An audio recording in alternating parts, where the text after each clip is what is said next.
ሰላም ጤና ይስጥልን ውድ በሀገር ውስጥና በውጭ የምትገኙ ቤተሰቦቻችን ከገበታ ሚዲያ የዕለቱን አበይት ዜናዎችንና ትኩስ መረጃዎችን ይዘንላችሁ ቀርበናል። አብራችሁን ቆዩ። በቅድሚያ ዋና ዋናዎቹን የሩሲያው ፕሬዝዳንት ቭላዲሚር ፑቲን ለኢትዮጵያና ኢትዮጵያን መልእክት ልከዋል። ኃያሉ መሪ ከሞስኮ አዲስ አበባ የላኩት ጥብቅ መልእክት ምንድን ነው? ትሰሙታላችሁ። የቀድሞ የኦህዴድ ቃል አቀባይ ሰውና አመራር አቶ አባዱላ ገመዳ ስለ ኦሮሞና ትግራይ መገንጠል አነጋጋሪ አስተያየት ሰጥተዋል። ኦሮሞ ኢትዮጵያዊ ነው በሚለው አመለካከታቸው የሚታወቁት አባዱላ በቅርቡ ጀነራል ክንፈ ዳኘው ስለ ትግራይ ከኢትዮጵያ መገንጠል ያነሱትን ሀሳብ ኮንነዋል። አሁን ላይ መንግስትን በኃይል ለመጣል ወቅቱ አይፈቅድም ሲሉ ለፋኖ ህወሓትና ኦነግ ሸኔ መልእክት አስተላልፈዋል። ይዘነዋል። ድምፃዊው አንዱዓለም ጎሳ በገዳ አባቶች ውሳኔ ከማህበራዊ ገዳ ወይም ጉማታ ነጻ ተብሎ ወደ መደበኛ የሙዚቃ ስራው እንዲመለስ የተወሰነ ቢሆንም የሟች ሞዴል ቀነኒ አዱኛ ቤተሰቦች ውሳኔውን እንደማይቀበሉት አስታወቁ። ፍትህ በመሐላና በካሳ አይታለፍም። እሱ የሚለው አልገደልኩም ግን ጉማ እከፍላለሁ ነው። እኛ ደግሞ የልጃችን ገዳይ ሳይታወ ጉማን በላም ብለዋል። እስከ ፍጻሜው አብራችሁን ስትቆዩ የምታደምጡት ሌላኛው ጉዳይ ነው።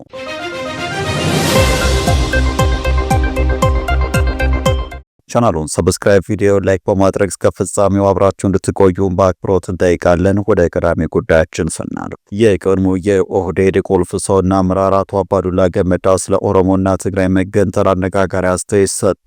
ኦሮሞ ኢትዮጵያዊ ነው በሚለው አመለካከታቸው የሚታወቁት አባዱላ በቅርቡ ጀነራል ክንፈ ዳኘው ስለ ትግራይ ከኢትዮጵያ መገንጠል ያነሱትን ሀሳብም ኮንነዋል። አሁን ላይ መንግስትን በኃይል ለመጣል ወቅቱ አይፈቅድም ሲሉም ለፋኖ ህወሓትና ኦነግ ሸኔ መልእክት አስተላልፈዋል። የቀድሞ የምክር ቤት አፈ ጉባኤና ኦህዴድ መስራች አቶ አባዱላ ገመዳ በትናንትናው ዕለት በብሔራዊ ቴሌቪዥን ጣቢያ የተሰራጨ ሰፊ ቃለ ምልልስም አድርገዋል። አንድ አፍታ ሚዲያ በተመለከተው በዚህ ቃለ ምልልስ በወቅታዊ ጉዳዮች፣ በባህር በር አጀንዳና በኢትዮጵያ ነባራዊ ሁኔታ ላይ ያተኮሩ ሰፊ ሀሳቦችን አንስተዋል። በኦሮሞ ፖለቲካ ኃይሎች ዘንድ ይቀነቀን ስለነበረው የነጻ ኦሮሚያ ሀገር ምስረታና በቅርቡ ጀነራል ክንፈ ዳኘው ስለ ትግራይ መገንጠል ባነሱት ሀሳብ ላይ የሰጡት አስተያየት ደግሞ ትኩረት ሳቢ ሆኗል። ጀነራል ክንፈ ዳኘው ከ3 ሳምንት በፊት በትግርኛ በሰጡ ቃለ መጠይቅ ትግራይ ያላት ምርጫ ሁለት ነው፣ ባርነት ከኢትዮጵያ ጋር ወይስ ነጻነት ነው ሲሉ መናገራቸው ይታወሳል። በዚህ የጀነራሉ ንግግር ላይ አስተያየታቸው የሰጡት አባዱላ እንዲህ አይነት አስተያየት ምንጩ ሁለት ነገር ነው ብለዋል። የመጀመሪያው ከውጭ ኃይሎች የሚሰጥ ተልዕኮ ነው ሲሉ ገልጸው ኢትዮጵያ እየተተራመሰች እንድትኖርና በብሔር ግጭት ውስጥ እንድትቆይ የሚፈልጉ እንደ ግብጽ ያሉ ሀገራት አሉ ብለዋል። ይህን ዓላማቸው ለማሳካት የራሳችንን ባንዳዎች ይጠቀማሉ የሚሉት ፖለቲከኛው ስለዚህ አንዱ ተልዕኮ የመቀበልና ያንን ተልዕኮ የመተግበር ጉዳይ ነው በማለት የጀነራል ክንፈ የመገንጠል ትርክት ከዚህ የሚቀዳ እንደሆነ አንስተዋል። አእምሮ ያለው ሰው ቤቱን አያቃጥልም። ቤት ውስጥ ካሉ ወንድሞች ጋር ብትጣላ ጥልህን በሽምግልና ወይም በሌላ መንገድ ትፈታለህ እንጂ በፍጹም ቤትህን አቃጥለህ ፀሐይና ዝናብ እንዲፈራረቅብህ አትፈቅድም። አእምሮ ያለው ሰው ይህን አያደርግም በማለት የጀነራሉን የመገንጠል ሀሳብ አምረው ተቃውመዋል። አቶ አባዱላ በኢትዮጵያ ውስጥ አንዳንድ ኃይሎች የሚያነሱት የመገንጠል ሀሳብ ምንጭ ነው ብለው በሁለተኛነት ያነሱት ደግሞ ፖለቲከኞች ህዝቡን ያለማወቃቸው ችግር ነው ይላሉ። ለዚህ ሀሳባቸው በምሳሌነት ያነሱትን በወጣትነታቸው ከትግራይ ህዝብ ጋር መኖራቸው ነው። ለምሳሌ እኔ የትግራይ ህዝብ ውስጥ ኖር ያለው በወጣትነቴ እዚያ አሳልፍ ያለው ትግራይን ብቻ ሳይሆን ኢትዮጵያን አንድ ባንድ አውቃታለሁ። የትግራይ ህዝብ ፖለቲከኛው እንደሚያስበው ሳይሆን ጠንካራ ኢትዮጵያ መሰረት ላይ የቆመ ህዝብ ነው ሲሉ የመገንጠል ሀሳቦች ፖለቲከኞች ህዝቡን ካለማወቅ የሚያቀነቅኑት አጀንዳ እንደሆነ ጠቅሰዋል። የክንፈ ዳኘው ሀሳብም ይህ መሰረት ሊንደው አይችልም ሲሉ አክለዋል። ነገር ግን የተበላሹ የመከላከያ ሰራዊቱ ላይ በሰሜን እዝ ጥቃት ሲከፍቱ ነው ሲሉ የቀጠሉት አባዱላ ያለፈውን ነገር ትተን ባህሪያችንና ኢትዮጵያዊነታችን እንመለስ የሚል ጥሪ በተለይም ለህወሓት አመራሮች አቅርበዋል። ሌላው አቶ አባዱላ በዚህ ቃለ ምልልሳቸው ያነሱት ጉዳይ የባህር በር አጀንዳ በተመለከተ ነው። በህዝብ ብዛት ከአፍሪካ ሁለተኛ፣ ከአፍሪካ ቀንድ ደግሞ ግዙፍ ሀገር የሆነች ኢትዮጵያ በፍጹም ያለ ባህር በር ልትቀጥል አትችልም ሲሉ አጀንዳ በአሁኑ ወቅት መነሳቱን አጀንዳው በአሁኑ ወቅት መነሳቱን እንደሚደግፉ ተናግረዋል። በእኔ እምነት ኢትዮጵያ የመውጫና የመግቢያ ባህር በር ብቻ ሳይሆን ለቀይ ባህርና አፍሪካ ቀንድ ሰላም ኢትዮጵያ ታስፈልጋለች በማለት ኢትዮጵያ ለአፍሪካ ቀንድ የከፈለችውን መስዋዕትነትም ለአብነት አስቀምጠዋል። ለኤርትራ ነጻነት ትልቅ ድጋፍ ሲደረግ የነበረው ኤርትራ ነጻ ሀገር ሆና በኢኮኖሚና ሌሎችን መስኮች እንድትከተል ሳይሆን ከሞላ ጎደል ኢትዮጵያ ከቀይ ባህር ለመነጠል የተደረገ ጥረት ነው ሲሉ ገልጸውታል። ኢትዮጵያን ከቀይ ባህር የመነጠል እንቅስቃሴ ሲንከባለል የመጣ ጉዳይ እንደሆነ ያነሱ ሲሆን ኤርትራ የአፍሪካ ህብረትም የአረብ ሊግም አባል ናት። ለምንድን ነው ኤርትራ በአረብ ሊግ አባል የሆነችው? ኤርትራ ሪፈረንደም ስታደርግ ምንድነው ድርድር ያልተደረገው? እነዚህ ጥያቄዎች መልስ ያስፈልጋቸዋል። እኔ በወቅቱ ተደራዳሪ ስላልነበርኩ ምክንያቱን አላውቅም ሲሉ አብራርተዋል። መከላከያ ስለነበርክ ድርድሩን ታውቃለህ ይሉኛል። እኔ ግን አላውቅም። እንኳን ለምን ድርድር እንዳልተደረገ ይቅርና የኢትዮ ኤርትራ ጦርነት ለምን እንደተነሳ አላውቅም። እንደ ወታደር መመሪያ ተቀብዬ ወደ ተልእኮ ገባው እንጂ ብለዋል። የአገር ምሰሶ ውትድርና ነው የሚሉት አባዱላ ወታደር ሆነው ያሳለፉትን ጊዜ መቼም የማይረሱት እንደሆነ ይናገራሉ። የወታደርነት ጊዜያቸውም ኢትዮጵያዊነትን በውስጥ ያነጸው ይኸው የውትድርና ህይወታቸው እንደሆነ በውስጥ ያነጸው ይኸው የውትድርና ህይወታቸው እንደሆነ አንስተዋል።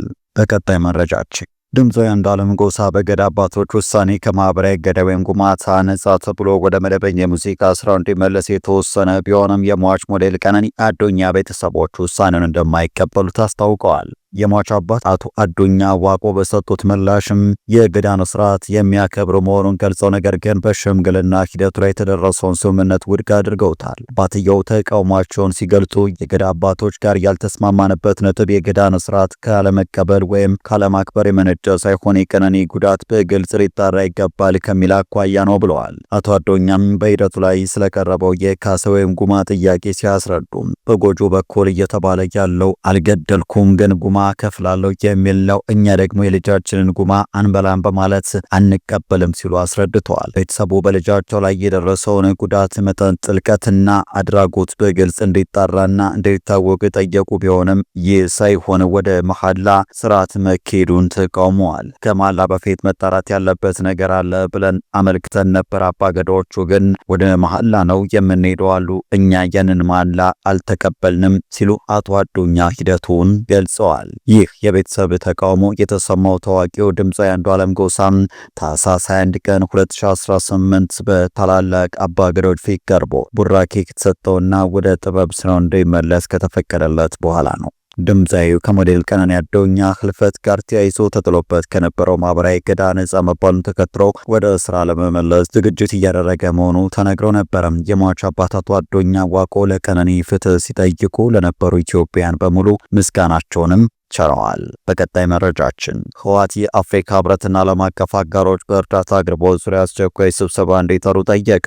ህዝባዊ ወያኔ ሓርነት ትግራይ ህወሓት በትግራይ ክልል እየተባባሰ የመጣውን ሰብአዊ ቀውስ ለመፍታት የአፍሪካ ህብረትና ዓለም አቀፍ አጋሮች አስቸኳይ ስብሰባ እንዲጠሩ ጥሪ አቅርበዋል። ህወሓት ለአፍሪካ ህብረት ኮሚሽን ሊቀመንበር መሐሙድ አሊ የሱፍ በጻፉት ደብዳቤ በክልሉ በሚገኙ የተፈናቃይ ማዕከላት ውስጥ ያለው ሁኔታም በእጅጉ እያሽቆለቆለ መሆኑን በመግለጽ ሰብአዊ እርዳታ ተደራሽነት ማረጋገጥ አስቸኳይ እርምጃ እንዲወሰድ አሳስበዋል። ተፈናቃዮች ለከፋ የምግብ እጥረት መጋለጣቸውን፣ የሟቾች ቁጥር እየጨመረ መሆኑን የጠቀሰው ድርጅቱ ሁኔታውም የፕሪቶሪያውን የሰላም ስምምነት የሚጥስ ነው ሲሉ አጽንኦት ሰጥተዋል። ህወሓት በደብዳቤውም የአፍሪካ ህብረትና አጋሮቹ ለሁሉም የተፈናቃይ ማዕከላት አስቸኳይና ቅድመ ሁኔታ የሌለው የሰብአዊ እርዳታ አቅርቦትን እንዲፈቀድ እንዲጠይቁ፣ እርዳታ ተቋርጧል በሚል በቀረበው ክስና በተመዘገቡ የሞት አደጋዎች ላይ ገለልተኛ ምርመራ እንዲካሄዱ እንዲሁም የፕሪቶሪያው ስምምነት ሙሉ በሙሉ ተግባራዊ እንዲሆን ግፊት እንዲያደርጉ ጥሪ አቅርበዋል። ጥበቃ ሊደረግላቸው ቃል የተገባላቸው ወገኖች በዓለም አቀፉ ማህበረሰብ ፊት እየሞቱ ባለበት ሁኔታ የፕሪቶሪያው ስምምነት ተተግብሯል ሊባል አይችልም ያለው የህወሓት ደብዳቤ እርምጃ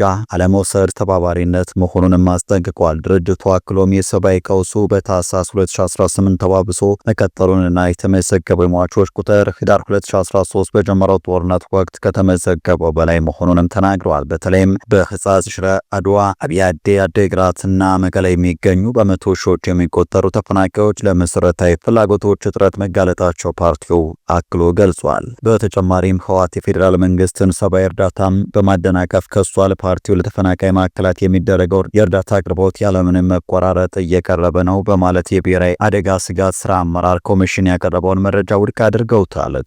ትርጉም ያለው እርዳታ ወደ ተፈናቃይ ማዕከላት እየደረሰ በሌለበት ሁኔታ የተነገረ ፕሮፓጋንዳ መግለጫዎች ናቸው ሲል ፓርቲው ገልጿል።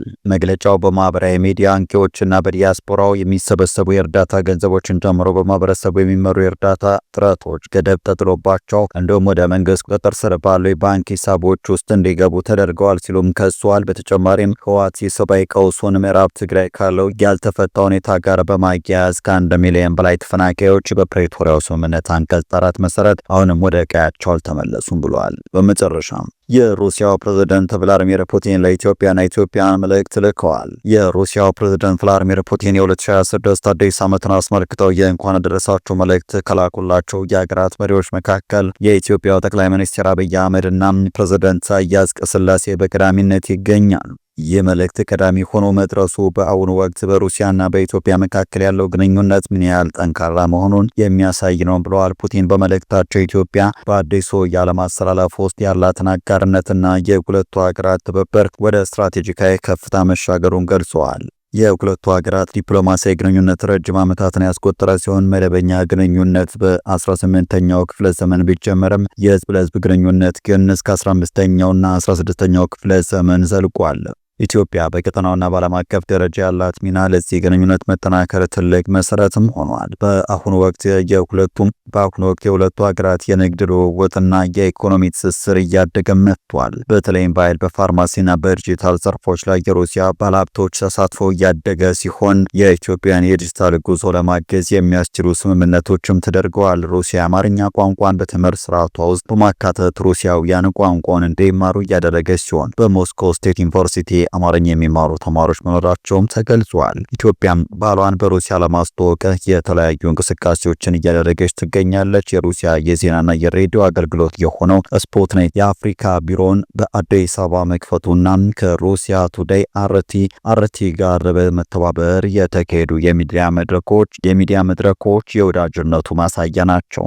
ኢትዮጵያ እያስመዘገበች ያለው የኢኮኖሚ እድገትና ስትራቴጂካዊ ሚናዋ የብሪክስ አባል እንድትሆን ማስችሏታል። በፕሬዝዳንት ፑቲንና በጠቅላይ ሚኒስትር አብይ አህመድ መካከል የተደረጉ ተከታታይ ውይይቶች ግንኙነቱ በማይናወጥ መሰረት ላይ እንዲቆምም አድርጎታል። በቅርቡም የኢትዮጵያ ኒውክሌር ኃይል ኮሚሽንና የሩሲያ ፌዴሬሽን የሮሳቶም ኢነርጂ ፕሮጀክቶች የኒውክሌር ኃይል ሚስጥራዊ መረጃዎችን የመጠበቅ ስምምነት መፈራረማቸውም የሚታወስ ነው። ኢትዮጵያና ሩሲያ የኢትዮጵያን የመጀመሪያ የኒውክሌር ኃይል ማመንጫ ጣቢያ ግንባታና ልማት ለማፋጠን ቀደም ብለው የተገቡ ስምምነቶች ተግባራዊ ለማድረግ ቁርጠኛ መሆናቸውን ሲገልጹም ቆይተዋል። ወደ ተመልካቾቻችን ለዛሬ ያዘጋጀንላችሁ አባይ ዜናዎች እነዚህ ነበሩ። ገበታ ሚዲያን ሰብስክራይብ በማድረግ ቤተሰብ ይሁኑ። ጤና ይስጥልን።